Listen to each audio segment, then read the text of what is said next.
Everyone, कैसे हैं आप सभी। वेलकम करती हूँ माधुरी आप सभी का एमडी लॉ क्लासेस में। देखो, आज इस क्लास में मैं आपको कॉन्ट्रैक्ट ऑफ गारंटी, प्रत्याभूति की संविदा के बारे में बताने वाली हूँ। इससे जस्ट हमने पहले वाली क्लास में कॉन्ट्रैक्ट ऑफ इंडेमनिटी के बारे में डिस्कस किया था, जो कि क्षतिपूर्ति की संविदा होती है। अगर वो क्लास आपने नहीं देखी है तो देख लीजिए, बहुत इजी पॉइंट ऑफ व्यू से मैंने वहां पे सारी चीजें कवर की है।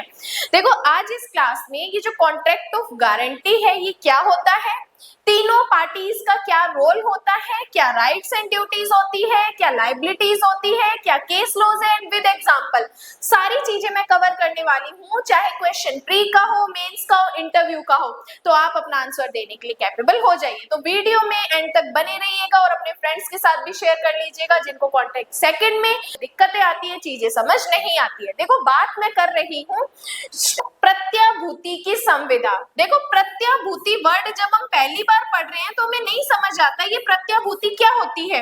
अगर मैं इस वर्ड को आपको बताऊं कि आपको इस वर्ड को गारंटी भी याद रख सकते हो तो आपको क्लियर हो जाएगा, अच्छा गारंटी की संविदा की बात कर रहे हैं। देखो, गारंटी आप सभी को पता है कि गारंटी किसी अन्य व्यक्ति के लिए देना, मतलब अगर एक व्यक्ति काम ना कर पाए तो मैं भुगतान करने के लिए रेडी हूं, ये क्या होता है, गारंटी देना होता है। या एग्जांपल कि एक शॉप वाले को मैं कहती हूँ कि एक्स व्यक्ति को उधार माल दे दीजिए, अगर एक्स ना चुका पाया उधारी तो मैं चुका दूंगी, तो यहाँ पे क्या हो जाएगा, प्रत्याभूति की संविदा हो जाएगा। अब देखो, कॉन्ट्रैक्ट ऑफ गारंटी, अब आपको ये तो क्लियर हो गया होगा प्रत्याभूति की संविदा क्या होती है। गारंटी की संविदा होती है कि जब एक पक्षकार न चुका पाए तो थर्ड व्यक्ति क्या करता है, उसकी लायबिलिटी अपने सर ले लेता है, ये होता है प्रत्याभूति की संविदा। अब देखो, इसमें तीन पक्षकार होते हैं, एक होता है प्रतिभूत जिसे अपने श्योरिटी कहते हैं, एक होता है लेनदार और एक होता है मूल ऋणी, एक होता है मूल ऋणी। अब ध्यान से सुनना, इन तीनों पार्टीज का या इन तीनों का क्या रोल होता है। यहाँ पर जो चीज मैं आपको बता रही हूँ बहुत इजी पॉइंट ऑफ व्यू से बता रही हूँ, ध्यान से सुनते जाना। देखो, प्रतिभू होता है श्योरिटी, मतलब जो गारंटी दे रहा है, जो गारंटी दे रहा है। मतलब मैंने शॉप वाले को कहा कि आप उधार माल दे दीजिए, अगर ये पैसा नहीं चुका पाया तो मैं दूंगा। तो अब यहाँ पे मैंने क्या की, गारंटी दी, तो मैं यहाँ पे क्या बन जाऊंगी, गारंटर बन जाऊंगी। और मैं किस नाम से जानी जाऊंगी, प्रतिभू या श्योरिटी के नाम से जानी जाऊंगी। अब देखो, लेनदार, लेनदार और मूल ऋणी। देखो, पहले मूल ऋणी को समझो। मूल ऋणी वो होता है जो कर्ज अपने सर ले रहा है, जो कर्ज ले रहा है या जो ऋण ले रहा है, मतलब कि यहाँ पे मैंने जिस व्यक्ति की सिक्योरिटी दी कि भाई अगर ये उधार नहीं दे पाया तो मैं दूंगी, तो जो व्यक्ति सामान उधार पे ले रहा है वो कौन होता है, मूल ऋणी होता है, जिसे अपने प्रिंसिपल डेप्टर भी कहते हैं। फिर आता है लेनदार, क्रेडिटर। अब क्रेडिटर कौन होता है, जिससे ऋण लिया जा रहा है, जिससे ऋण लिया जा रहा है वो कौन होता है, क्रेडिटर होता है। अब ध्यान से सुनना, मैं तीनों को विद एग्जांपल के साथ समझा रही हूँ। देखो, ये एक बैंक है जिसमें एक्स नाम का व्यक्ति लोन लेने जाता है, ठीक है। ये बैंक यहाँ पर क्या है, जेड है, एक्स यहाँ पे क्या है, लोन लेने जा रहे हैं। अब इस एक्स के साथ मैं भी जा रही हूँ, ठीक है। एक्स ने बैंक को कहा कि मुझे लोन दे दीजिए, बैंक ने कहा कि भाई गारंटर दो अपने। अब यहाँ पे मैं क्या बनी हूँ, गारंटर बनी हूँ, मतलब श्योरिटी बनी हूँ कि अगर एक्स ने अपना लोन नहीं चुकाया तो बैंक किससे रिकवर करेगी, यहाँ पे मेरे से रिकवर करेगी। अब मैं यहाँ पे क्या हो गई, श्योरिटी हो गई, एक्स यहाँ पे क्या हो गया, प्रिंसिपल डेप्टर, मूल ऋणी हो गया जिसने एक्चुअल में ऋण लिया है, और जेड यहाँ पे बैंक क्या हो गई, क्रेडिटर हो गई, लेनदार हो गई। तो तीन पार्टीज हुई प्रत्याभूति की संविदा में। बैंक यहाँ पे क्या हो गया, क्रेडिटर हो गया जिसने लोन दिया है, लिया किसने है, एक्स ने लिया है तो यहाँ पे ये प्रिंसिपल डेप्टर हो गया। गारंटी कौन दे रहा है? मैं दे रही हूँ, तो मैं यहाँ पे कौन हो जाऊंगी? श्योरिटी हो जाऊंगी, प्रतिभू हो जाऊंगी।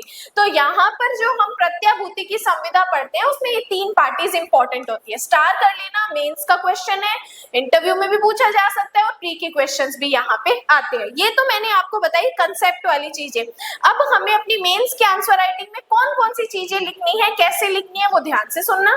देखो, ये जो कॉन्ट्रैक्ट ऑफ गारंटी है हम सेक्शन 126 में पढ़ते हैं। क्या कहते हैं कॉन्ट्रैक्ट ऑफ गारंटी में कि जो गारंटर होता है, श्योरिटी होता है, वो तीसरे व्यक्ति की जगह उसके कर्ज या अनुबंध को पूरा करने का वचन देता है। इसमें तीन पार्टीज होती है, जैसे मैंने आपको बताया, principal debtor, creditor and surety. Guarantor जिसे अपने बोलते हैं जो गारंटी ले रहा है, क्रेडिटर जो सर्विस प्रोवाइड कर रहा है, बैंक यहाँ पे हमें लोन दे रहा है, सर्विस प्रोवाइड कर रहा है तो बैंक यहाँ पे क्रेडिटर हो जाएगा। प्रिंसिपल डेप्टर जो कर्ज ले रहा है, जो लोन या ऋण ले रहा है, उसे कहा जाता है मूल कर्जदार। तो ये तीन पार्टीज इस गारंटी की संविदा में हम पढ़ते हैं। अब कुछ एसेंशियल चीजें हैं, जैसे इसमें त्रिपार्टी एग्रीमेंट होता है, तीन पार्टियों की सहमति से होता है, क्योंकि यहाँ पे जो श्योरिटी होता है वो सबसे इंपॉर्टेंट होता है, क्योंकि अगर श्योरिटी ना हो तो व्यक्ति को लोन ही ना मिले, कोई गारंटर नहीं बनेगा तो बैंक लोन देगी नहीं, तो गारंटर जरूरी होता है। इसलिए तीनों पार्टीज यहाँ मोस्ट होती है। यहाँ पे मूल कर्ज देना होता है, जब कोई कर्ज ना हो तो गारंटी की संविदा ही नहीं होगी। कंसिडरेशन जरूरी होता है, क्योंकि सेक्शन 127 में मूल कर्जदार या लेनदार को लाभ होना चाहिए।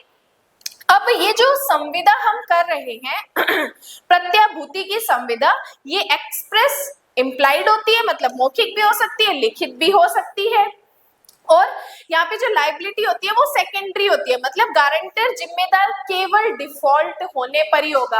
अगर जो व्यक्ति है, जो बैंक से जिसने लोन लिया है, अगर वो टाइम टू टाइम किस्तें चुका रहा है तो गारंटर यहाँ पे लायबल नहीं होगा। गारंटर लायबल तब होता है जब वो प्रिंसिपल डेप्टर अपनी ड्यूटीज को फुलफिल नहीं करता है, ठीक है। तो यहाँ पे सिर्फ डिफॉल्ट होने पर ही वो लायबल होता है। अब कुछ इसके टाइप्स हैं, जैसे सिंपल गारंटी भी होती है, कंटिन्यूइंग गारंटी भी होती है, जो सेक्शन 129 में हम पढ़ते हैं।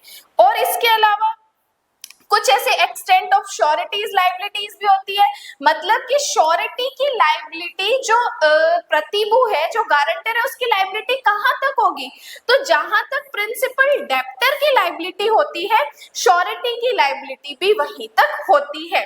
और इसमें बात करते हैं, जो गारंटर की लायबिलिटी है वो मूल कर्जदार जितनी होती है, जब तक कि कॉन्ट्रैक्ट से एक्स्ट्रा कोई चीज ना लिख दी जाए, ठीक है। इसके अलावा जो गारंटर होता है, श्योरिटी होता है, उसके कुछ राइट्स भी यहाँ पे होते हैं कि जब मूल कर्जदार डिफॉल्ट करता है, क्रेडिटर गारंटर पर तुरंत दावा कर सकता है, और ऐसा करना जरूरी नहीं है कि पहले प्रिंसिपल डेप्टर के खिलाफ कार्यवाही की जाए। तो यहाँ पे गारंटर के कुछ राइट्स भी आते हैं। केस लॉज की बात करूं तो पीजे रजनप्पन का केस है, एसोसिएटेड इंडस्ट्रीज का। इसमें कहा कि अगर गारंटर ने सिग्नेचर नहीं किए हैं, लेकिन व्यवहार से ये साबित हो जाता है कि यस, उस व्यक्ति ने गारंटी दी है, तो यहाँ पे भले ही सिग्नेचर ना हो तब भी यहाँ पे गारंटर की जो कंसेंट है वो वैलिड कंसेंट मानी जाएगी, क्योंकि इम्प्लाइड तरीके से दी गई कंसेंट भी वैलिड होती है। उसके बाद bank of Bihar limited versus Damodar Prasad का केस है। इसमें कहा कि क्रेडिटर को प्रिंसिपल डेप्टर के खिलाफ पहले केस करने की जरूरत नहीं है, गारंटर पर सीधा दावा किया जा सकता है कि अगर यहाँ पे क्रेडिटर जो है, जिसने लोन लिया है, वो चीजें नहीं चुका रहा है, तो जरूरी नहीं है पहले क्रेडिटर पे करो देन गारंटर पे, आप डायरेक्ट गारंटर से भी क्लेम कर सकते हो। जैसे एग्जांपल है, ए बैंक से लोन लेता है, बी यहाँ पे गारंटी देता है, और अगर ए कर्जा वापस नहीं करता है तो वह चुका देगा। यदि ए डिफॉल्ट करता है तो बैंक से यहाँ पर भरपाई की जा सकती है, तो बैंक यहाँ से बी से भरपाई कर सकता है। तो ए बैंक से लोन ले रहा है तो ये ए क्या हो गया? प्रिंसिपल डेप्टर हो गया। बी गारंटी दे रहा है तो बी यहाँ पे क्या हो गया? श्योरिटी हो गया। और बैंक यहाँ पे क्या माना जाता है? क्रेडिटर माना जाता है। क्रेडिटर यहाँ पे जो सर्विस प्रोवाइड कर रहा है। देन बात करते हैं देखो दो अभी तक हमने दो चीजें पढ़ ली है, एक इंडेमनिटी, कॉन्ट्रैक्ट ऑफ इंडेमनिटी और कॉन्ट्रैक्ट ऑफ गारंटी। ये दोनों चीजें जो अपनों ने 124 एंड 126 में डिस्कस किए, इन दोनों का डिफरेंसेस का क्वेश्चन भी बनता है, तो डिफरेंस हम इसके नेक्स्ट क्लास में डिस्कस करेंगे। तो मैंने पूरी कोशिश की है कि इनमें जो पार्टीज होती है, कौन सा कॉन्ट्रैक्ट होता है, अधिकार क्या होते हैं, एसेंशियल चीजें क्या होती है और केस लॉज क्या होते हैं, आपको समझ आए। अगर ये चीजें आपको क्लियर हो रही है, आपको हेल्पफुल लग रही है, तो क्लास को लाइक जरूर कर देना, अपने फ्रेंड्स के साथ शेयर कर देना, और अगर चैनल को सब्सक्राइब नहीं किया तो फटाफट सब्सक्राइब कर दीजिए, ताकि नेक्स्ट जो नोटिफिकेशन है आपके पास बहुत जल्दी आते रहे। बाकी आज के लिए धन्यवाद।